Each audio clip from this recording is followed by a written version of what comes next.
Hello and welcome to Indus News live from Islamabad. I'm Jawad Tehami and these are the headlines.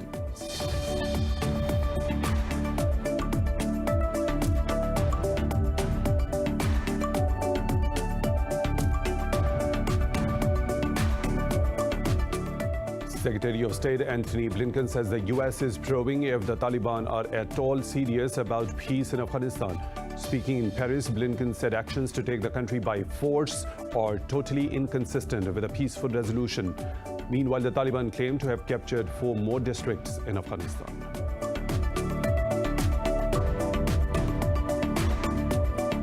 Pakistan says Indian Prime Minister Narendra Modi's meeting with Kashmiri politicians was mere puppetry.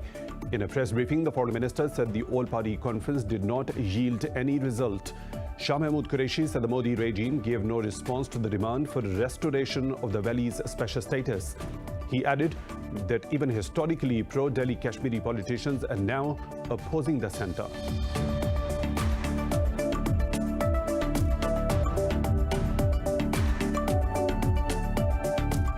Indian troops have martyred another civilian during a military raid in occupied Kashmir's Shopian district. The occupation troops have killed 5 Kashmiris in similar raids since Sunday.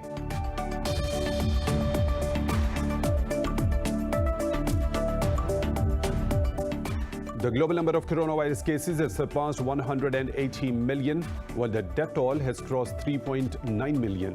In Brazil, over 2,000 people lost their lives to the virus, while more than 73,000 tested positive overnight. Meanwhile, authorities in Pakistan have warned of the 4th wave of COVID-19 in the absence of SOPs enforcement and continued vaccination. The country has registered 44 deaths and over 1,000 infections in the last 24 hours.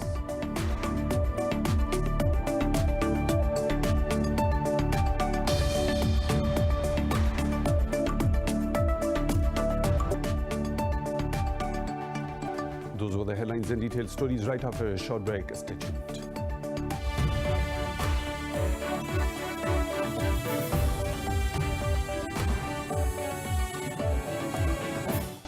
Welcome back, and now for the news in detail. Secretary of State Antony Blinken says the US is probing if the Taliban are serious at all about peace in Afghanistan. He was addressing a joint news conference with his French counterpart in Paris. Referring to the Taliban's renewed offensive in Afghanistan, he said the group's actions are totally inconsistent with a peaceful resolution. He said Washington is looking carefully at the situation on the ground amid the withdrawal of the foreign troops. A US media report suggests that at least 650 troops are likely to remain in Afghanistan to provide security for diplomats. Meanwhile, the Taliban claim to have seized 4 more districts as they ramped up attacks on Afghan forces.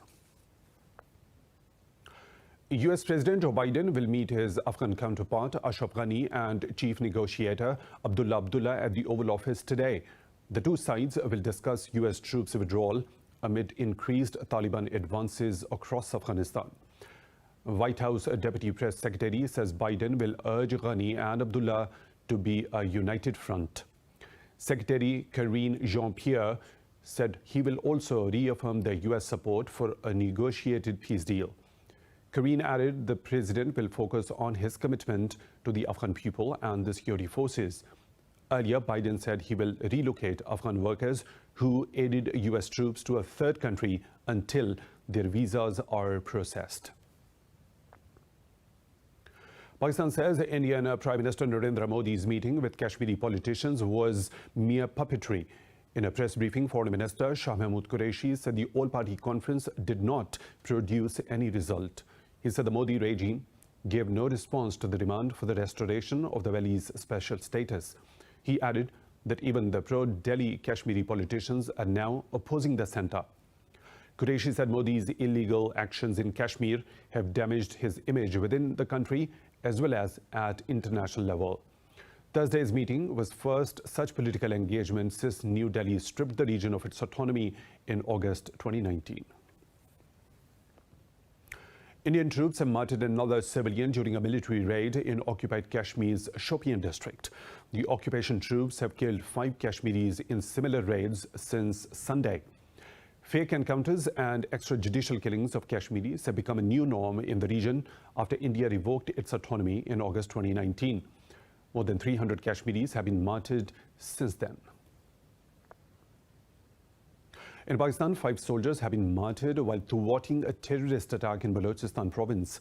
The military's media wing says it inflicted heavy losses on terrorists in the Sangan area of Sibbi. It says an operation is underway to block escape routes and apprehend the culprits.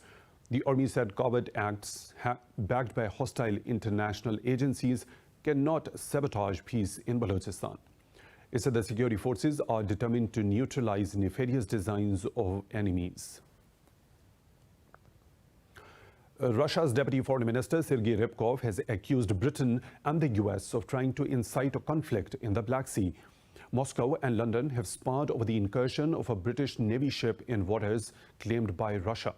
State media quoted Ryabkov as saying Russia will defend its borders by all possible means. A foreign ministry spokesperson said Moscow is certain that London's actions were approved by the US. Russia has also threatened to bomb Britain's vessels in case of further provocations.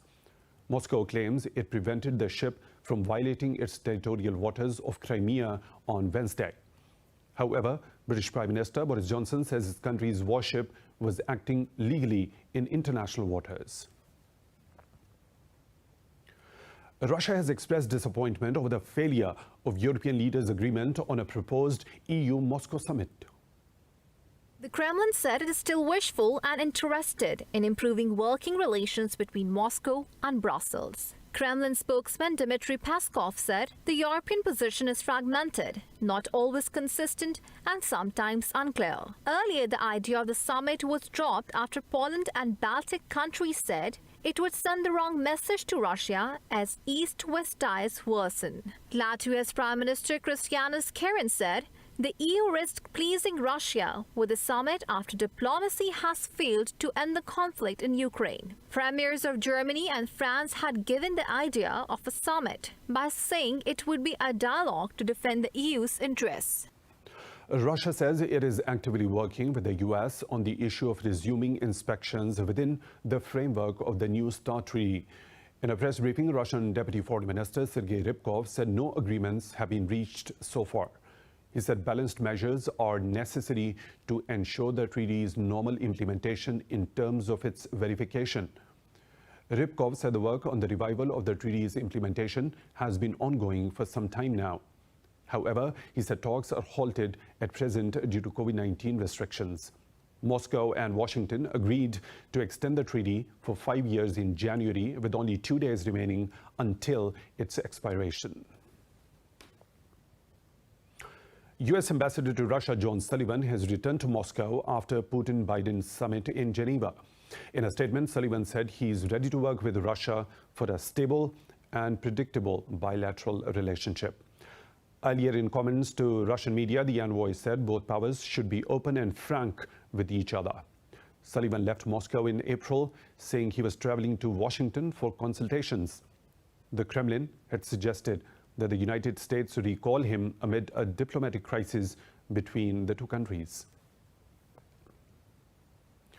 The United Nations says Israel is violating international law by expanding settlements in the West Bank and East Jerusalem. In a briefing, a UN Middle East envoy, Tor Venezuelan, urged Israel's new government to halt their expansion immediately.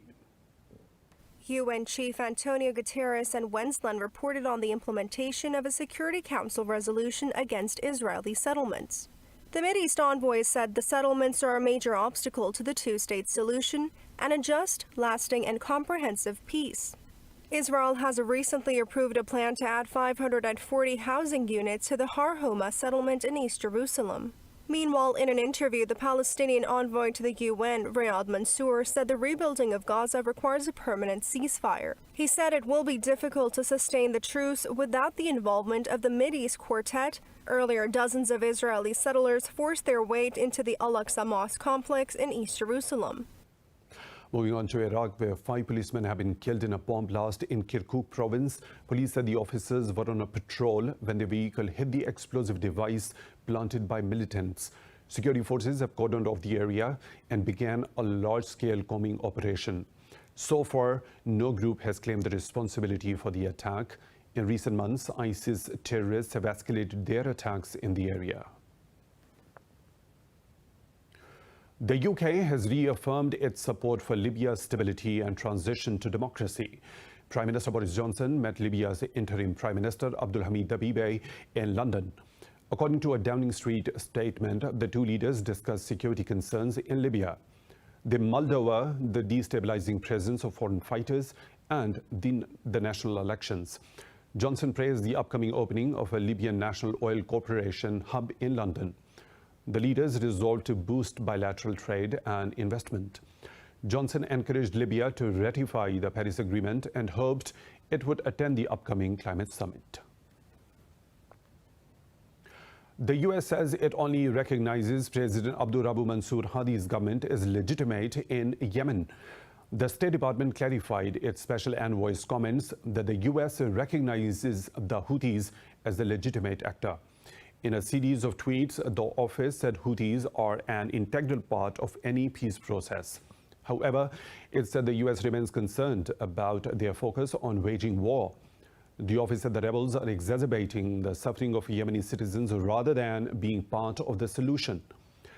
Earlier, Washington said not considering the Houthis part of the conflict is wishful thinking as they control people and territory in Yemen. The WHO has warned of a humanitarian catastrophe if cross-border aid operation into northwest Syria is not renewed. The health body raised the alarm ahead of the next month's meeting between Russia and the Western members of the UN Security Council. Millions depend on aid currently funneled from Turkey into rebel-held Syria. The arrangement was authorized by the Security Council. According to the UN, nearly 1,000 trucks use the Bab al-Haba crossing every month to deliver aid to people along the Turkish border. But Moscow argues that aid can be delivered to northern Syria from the capital Damascus. However, the WHO says the UN efforts to create a supply route from Damascus have not been successful in the past 11 months. The global number of coronavirus cases has surpassed 180 million, where the death toll has crossed 3.9 million. Brazil has registered more than 2,000 COVID-19 deaths and over 73,000 new cases overnight. More in this report. As countries lag in their vaccination campaigns, the World Health Organization has forecast that most people vulnerable to COVID-19 will need to get an annual booster to be protected against variants. The statement comes as the world struggles against the Delta variant that originated in India. U.S. President Joe Biden has urged Americans to take advantage of vaccinations. And unvaccinated people are incredibly vulnerable. This is a serious concern with what experts call the Delta variant. It is not only, according to the CDC, between 10 and 20% of all cases in the last 2 weeks have been the Delta variant. In Australia, Sydney's 4 local areas have been put into lockdown for at least another week to contain a spike in the Delta variant. Japanese media says a member of the Ugandan Olympics team who tested positive upon arrival also had the Delta variant. In Europe, stricter restrictions will be imposed across Portugal's Lisbon region. The Delta variant accounts for more than half of the city's cases and threatens the holiday season. Portugal is now clearly in the red zone and the conditions are not there to continue the lockdown easing plan. The incidence is currently 129.6% and the R rate is 1.18 in mainland Portugal. Over in the United Kingdom, ministers have sought to rescue the summer holiday season by easing travel restrictions for several tourist spots. But as the Delta variant continues to spread in the UK, Hong Kong has reclassified Britain as a very high-risk country. Meanwhile, the African Union has accused the world's richest nations of deliberately failing to provide enough vaccines to the continent. In Pakistan, the government says the fourth wave of COVID-19 can emerge in absence of the SOPs enforcement and continued vaccination. After the NCOC session, Planning Minister Asad Umar urged people to get vaccinated immediately. The country has registered 44 more coronavirus-linked deaths and over 1,000 cases in the past 24 hours. The health ministry says the virus has infected nearly 953,000 people and claimed over 22,000 lives so far. Turkey says it has killed 3 fighters of the Kurdistan Workers' Party in an anti-terror operation in northern Iraq. In a tweet, the Turkish Defense Ministry said 1 militant was killed in the Abasin-Basiyan region and 2 in Hakurk. It said the ground forces raided the hideouts of the militants. Ankara holds the PKK responsible for the death of some 40,000 people in a 30-year conflict. The U.S. has given a green signal to the sale of F-16 fighter jets and Sidewinder and Harpoon missiles to the Philippines. The Pentagon said the State Department has approved 3 separate deals worth more than $2.5 billion to Manila. It said the Philippines requested to buy 12 aircrafts made by Lockheed Martin. Despite State Department's approval, the notification does not indicate that a contract has been signed or negotiations have been finalized. U.S. President Joe Biden says a $1.2 trillion bipartisan deal has been reached on an infrastructure spending plan. Biden announced this after meeting a group of Democrat and Republican senators. The president said not everyone got what they wanted, but the group came up with a good compromise. The 8-year plan includes funding for roads, bridges, the power grid, public transport, and the internet. The White House says the framework represents the largest investment in public transit in history. It says 100% of the lead pipes and service lines in the U.S. will be replaced. The move will benefit up to 10 million American households and 400,000 schools and child care facilities. In the U.S., the death toll from a residential building collapse near Miami has risen to 4. At least 159 others are still missing after a 12-story residential apartment collapsed on Thursday. President Joe Biden has approved an emergency declaration in Florida. He also ordered federal assistance to supplement state and local response efforts. The cause of the collapse remains unknown, but local officials say the 12-story tower was undergoing roof construction and other repairs. In China, at least 18 people have died in a fire at a martial arts center in central Henan province. Authorities say 16 others have been injured in the blaze that broke out in the Shaanxi city. Officials said 4 of those injured are in a critical condition. They said it is unclear what caused the fire, but it has been extinguished. Police have detained the person in charge of the center. In the Czech Republic, at least 3 people have died, with nearly 150 others injured after a tornado struck along the southern border. In a tweet, Interior Minister Jan Hemasek said the situation is serious and all emergency service units are at work. The minister said a state of emergency has been declared in the area. Czech meteorologists said the tornado may have reached F4 levels with winds hitting above 322 kilometers per hour. In the Philippines, a group of volunteers has taken up the task of cleaning one of the world's most polluting Pasig River in Manila. More in this report. Each morning, men and women in rubber boots and gloves can be seen hauling sacks of trash to pick up garbage in and around the Pasig River. Founded over a decade ago, the group called themselves the River Warriors. Dexter Opiana picks up an average of 80 to 100 sacks of garbage daily, with even more during the monsoon season. Sometimes, however, that number can reach up to 1,000 sacks in one day. My name is Dexter Opiana. I'm one of the River Warriors of PRCMO, Pasig River Coordinating and Management Office, and I've been a River Warrior for over 6 years. They started as volunteers but now receive a basic income from the government and operate in small groups at different parts of the river. Most of the trash they collect along the river banks are plastic wrappers, packaging materials. And since the pandemic, face masks are also mixed in with the other floating garbage. I think the solution of this is that we have to relocate the informal settlers living along the Pasig River and punish all the commercial establishment who have this untreated water waste. According to research by the American Association for the Advancement of Science, the Pasig River alone contributes to 6.43% of the world's ocean plastics waste. Catalonia's human towers, known as castellers, have returned after over a year. Observers say the practice is a symbol of togetherness, elimination of class differences, and the city's welcoming atmosphere. More in this report.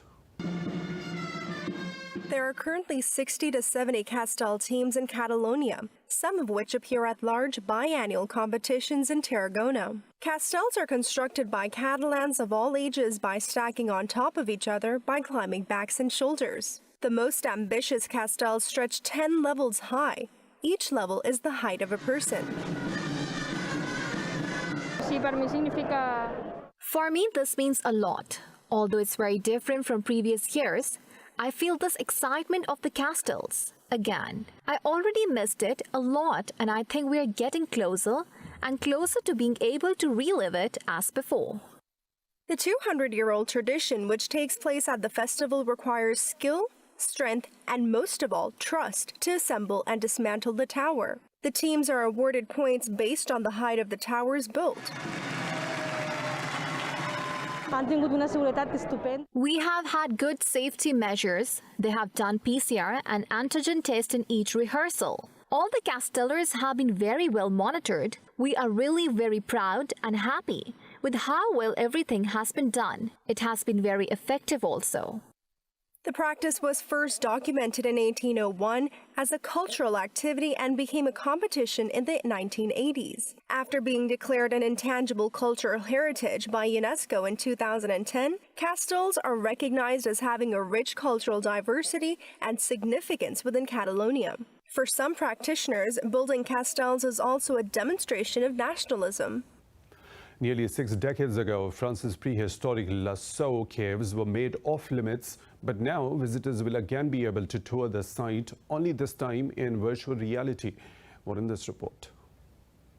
The Lasko cave network, discovered in 1940 by a boy whose dog fell down a hole, contains paintings of animals, human figures, and abstract signs that date back as far as 17,000 years. It was closed to the public in 1963 after the carbon dioxide, heat, and humidity of nearly 2,000 visitors a day began damaging the paintings. But now, thanks to virtual reality, the caves are back in view. At the start of the project, we acquired a set of 3D data of the Lasko cave collected during several digitalization campaigns. This data was then integrated into the software that we developed here in this research lab. And using this data and this software, we built the different steps of this visit.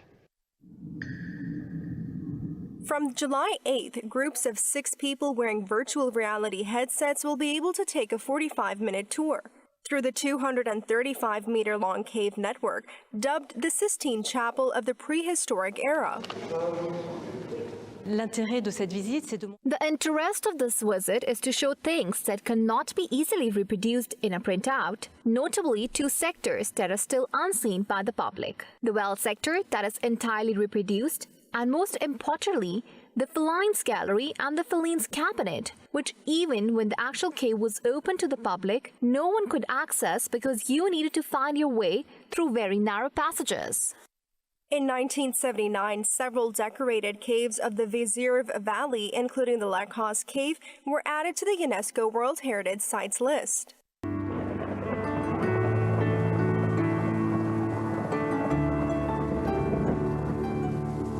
Another weather situation from around the globe.